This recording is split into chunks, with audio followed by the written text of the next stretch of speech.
Bro నువ్వు medical rape అంటే love marriage అనమాట. అవును సార్. ఎప్పటి నుంచి కనపడలేదు? 2 రోజుల నుంచి సార్. ముందు ఎఫ్ఐఆర్ రాయించండి, మిగతా విషయాలు నేను చూసుకుంటాను. సార్ ప్లీజ్ సార్, తను ఎలాగైనా కనిపెట్టండి సార్.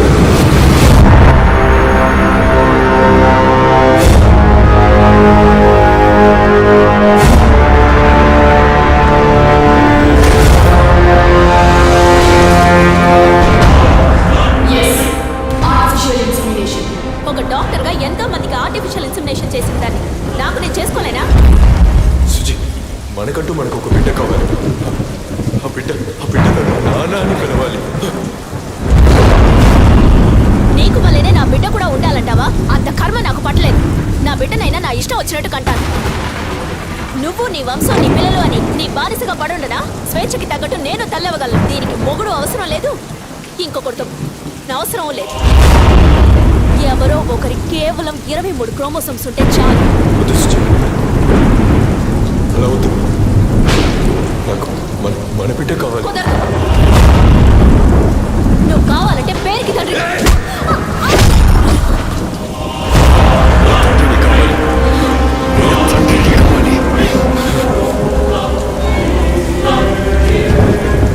తండ్రిని కాకూడదంటానికి నువ్వెవతలే దొంగము.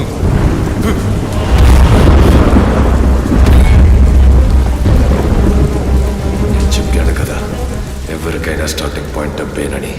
నీకు నాకే కాదు, ఈ ప్రపంచంలో అందరికీ.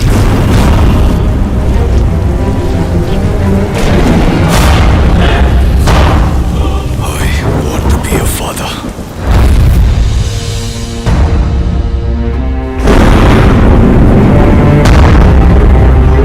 The vision is now clear. వరం హాస్పిటల్లో రెగ్యులర్గా ఫర్టిలిటీ మెడిసిన్ సప్లై చేసే మెడికల్ రెప్స్ ఎవరెవరో నాకు తెలియాలి. Okay sir.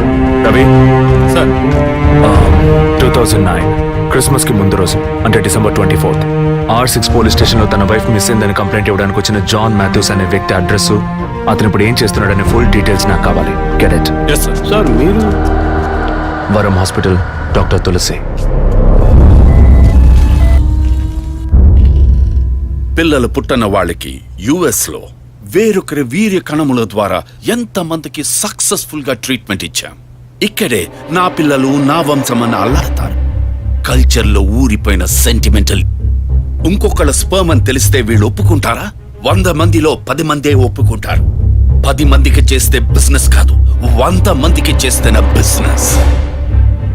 ఆడవాళ్ల 23 క్రోమోజోమ్స్ కణాలు, మగవాళ్ల 23 క్రోమోజోమ్స్ కణాలు కలిసినప్పుడే పిండం అవుతుంది. ఆ 23 మగ క్రోమోజోమ్స్ కణాలు ఏ వ్యక్తివని నిర్ణయించేది మేమే, doctors. We are the gods and it is Operation 23. That's a business. ఇన్నేళ్లుగా ఎంతో మందికి ఇలా చేశాం, ఇంతవరకు ఏ ప్రాబ్లము రాలేదు. ఇప్పుడు నీ వల్ల 3 క్లయింట్స్ చచ్చిపోయారు. ప్రూఫ్ ఉందా? Send him in.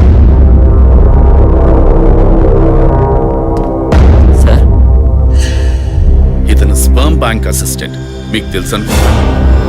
పేషెంట్ కి తెలియకుండా 23 ఫ్రోజన్ స్టోరేజ్ లో మేము ఇల్లీగల్ గా ఫిక్స్ చేసి ఉంచిన వీర్య కణాలకు బదులు నీ వీర్య కణాలను మార్చి పేషెంట్ ని బ్లాక్మెయిల్ చేశావు. నువ్వు వీడిని అడ్డం పెట్టుకుని క్లయింట్స్ డేటా సంపాదించావు. మాకే తెలియకుండా పేషెంట్స్ ని ఎమోషనల్ బ్లాక్మెయిల్ చేశావు. ఇక్కడ మేము చేస్తున్నది వైట్ కాలర్ క్రైమ్. నువ్వు ఈ గుట్టంతా రట్టు చేసి బరువు తీకు. కుదరదంటే? మెడికల్లో ఎన్నో ఎక్స్క్యూజెస్ ఉన్నాయి. ఇందులోంచి మేము ఎలా సేఫ్ అవ్వాలో మాకు తెలుసు. నువ్వు చేస్తున్నది వైట్ కాలర్ క్రైమ్ అయితే నేనిప్పుడు చెయ్యబోయేది రెడ్ కాలర్ క్రైమ్.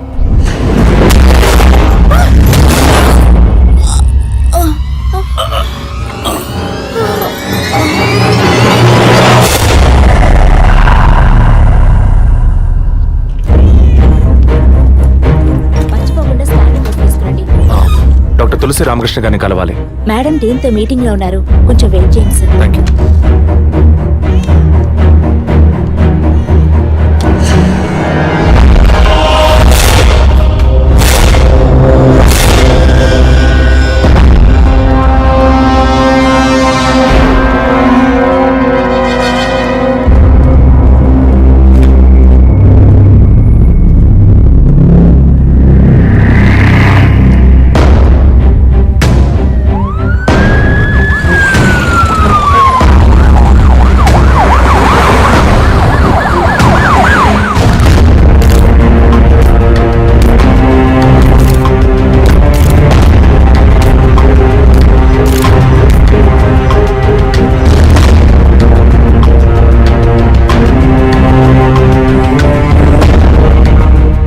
మీరు చేసే ఆర్టిఫిషియల్ ఇన్సెమినేషన్ ట్రీట్మెంట్ లో ఇల్లీగల్ గా చేస్తున్న కేసులకు మీరు ఇచ్చే కోడ్ 23. అది మిస్యూజ్ చేసి డబ్బు దోచేదే ఈ బ్లాక్మెయిల్ టీమ్. మీకు ఇది బిజినెస్, వాళ్ళకి ఇది బ్లాక్మెయిల్. అది సరే అభినయ, ఐ మీన్ మీ వదిన బ్లాక్మెయిల్ వల్ల చనిపోయిందేగా? కాదు, ఈ సొసైటీ నిందల్ని విని సహించలేక భరించలేక ఎలాగైనా ఒక బిడ్డను కంటే చాలని తప్పించి ఒక సాధారణ మిడిల్ క్లాస్ ఫ్యామిలీ వీక్నెస్ ని తప్పుడు మార్గంలో ఉపయోగించుకునే మీలాంటి డాక్టర్సే మా వదిన సారీ మిస్సెస్ అభినయ చావుకి కారణం. Sorry sir. మెడికల్ సైన్స్ ఎదుగుదలని మీ ఇష్టానికి తప్పుగా మాట్లాడకండి. ఏది మెడికల్ సైన్స్? పుట్టబోయే బిడ్డ స్కాన్లో ఆడో మగో తెలుసుకోవడం మెడికల్ సైన్స్ అయితే ఆడపిల్లని తెలిసిన తర్వాత గర్భంలోనే చంపేయడం ఎదుగుదల? No, it's a medical crime. పుట్టబోయే బిడ్డ మూలంగా తల్లి ప్రాణాలకు అపాయం అని తెలిస్తే అది అబార్షన్ చేయడం మెడికల్ సైన్స్. కానీ కామంతో కళ్ళు మూసుకుపోయి కడుపు చేసుకున్న వాళ్ళకి కాసులు కాసపడి అబార్షన్ చేయడం ఎదుగుదల? It's a medical crime. అటువంటిదే ఇది కూడా. తల్లి కావాలి అన్న తపనతో ఇంజెక్షన్, టెస్ట్ ట్యూబ్ ఇలాంటి మెథడ్స్ లో బిడ్డల్ని కనడం medical science. But this is medical crime. Doctors అందరం దైవంగా నమ్ముతాం, ఎందుకంటే ఒక ప్రాణాన్ని కాపాడతారని, నిండు ప్రాణాన్ని తీస్తారని కాదు. తెలిసి తప్పు చేసే డాక్టర్స్ ఎవరెవరో మనకు తెలియాలంటే పేషెంట్స్ ని బ్లాక్మెయిల్ చేసే మొత్తం టీంని మనం పట్టుకోవాలి. అందుకు లీడ్స్ అండ్ ఎవిడెన్స్ ఇవే. వీళ్ళు నలుగురు ఆర్ఫన్స్. ఒకే హోంలో కలిసి బతకడమే కాకుండా ఇప్పుడు కూడా కలిసే ఉంటున్నారు. మెడికల్ డిపార్ట్మెంట్లో ఉండే ఈ నలుగురే ఈ మొత్తం వ్యవహారానికి కారకులు.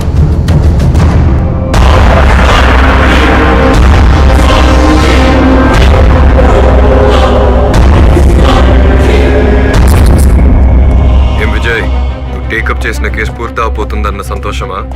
చాలా దగ్గరకు వచ్చావు. పట్టు పడకూడదు అనుకుంటే పారిపోవచ్చు కదరా జాన్ మాథ్యూస్. పట్టుకోగలవు అనుకోకు. నువ్వు పెళ్ళాన్ని పోగొట్టుకుని నా దగ్గరకు వచ్చినడువే కదరా.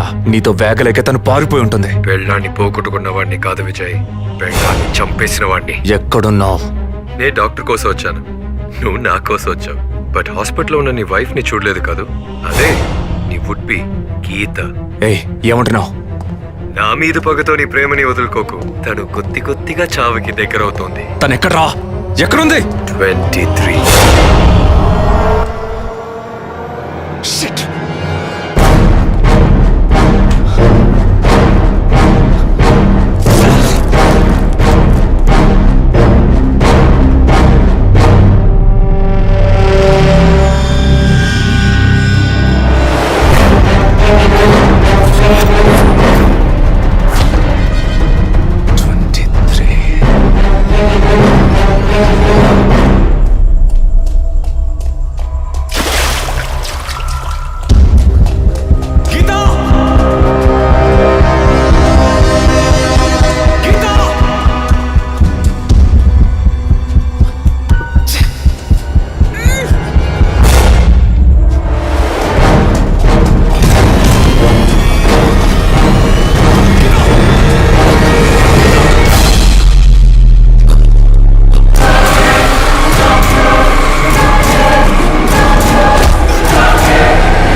slow and painless.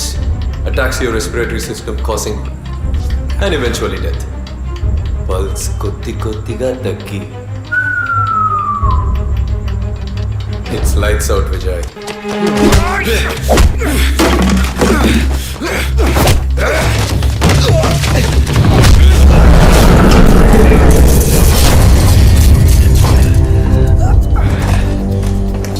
I'm just not medically trained, Vijay, but also physically.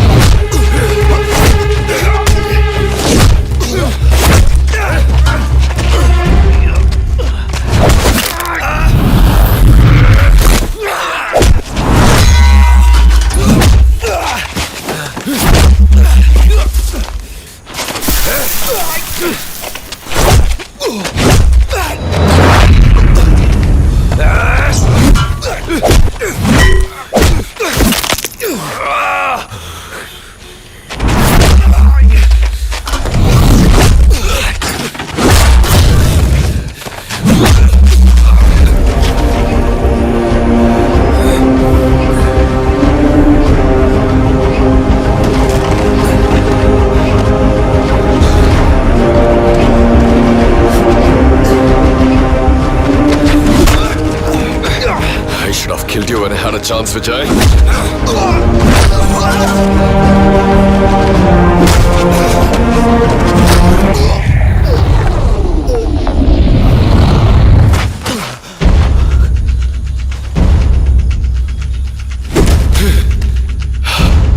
ఎప్పుడైతే వరం హాస్పిటల్లో మొట్టమొదటిగా నీ వదిలిని చూశానో అప్పుడే డిసైడ్ అయ్యాను. తన కడుపులో పెరగాల్సిన బిడ్డకి నేనే తండ్రి కావాలని. It's much more valuable than money. Emotional attachment. Sudden గా అబార్షన్కి సిద్ధపడితే just like that నా బిడ్డని చంపడానికి అవుతావరా? That's why I bloody killed her.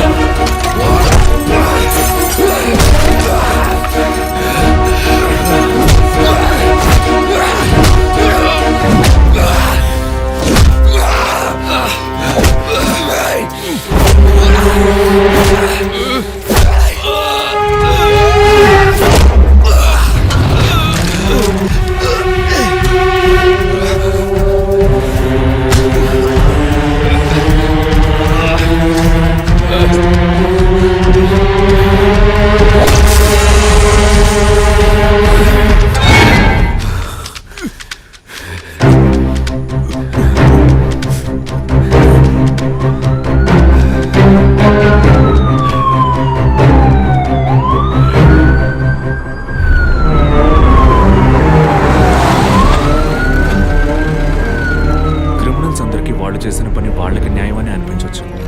అంత మాత్రాన వాళ్ళు చేసిన అన్యాయం న్యాయమైపోదు. మాతృత్వంతోనే ఆడజన్మ సంపూర్ణత్వాన్ని పొందుతుందంటారు. కానీ ఈ లోకంలో ఎంతో మంది పిల్లలు లేని వాళ్ళు ఉన్నారు. అటువంటి వాళ్ళ లోపాలని సరిచేయగల వైద్య వృత్తిని ఇలా దుర్వినియోగపరుస్తున్నారని తెలిసినప్పుడు బాధగా ఉంది విజయ్. ఇంతవరకు మనం ఎందరో పిల్లలు లేని వాళ్ళ గురించి మాట్లాడుకున్నాం. ఎంతో మంది పిల్లలు అమ్మా నాన్న లేని వాళ్ళు ఉన్నారు. వాళ్ళకి మాత్రం సొల్యూషన్ ఎక్కడుంది?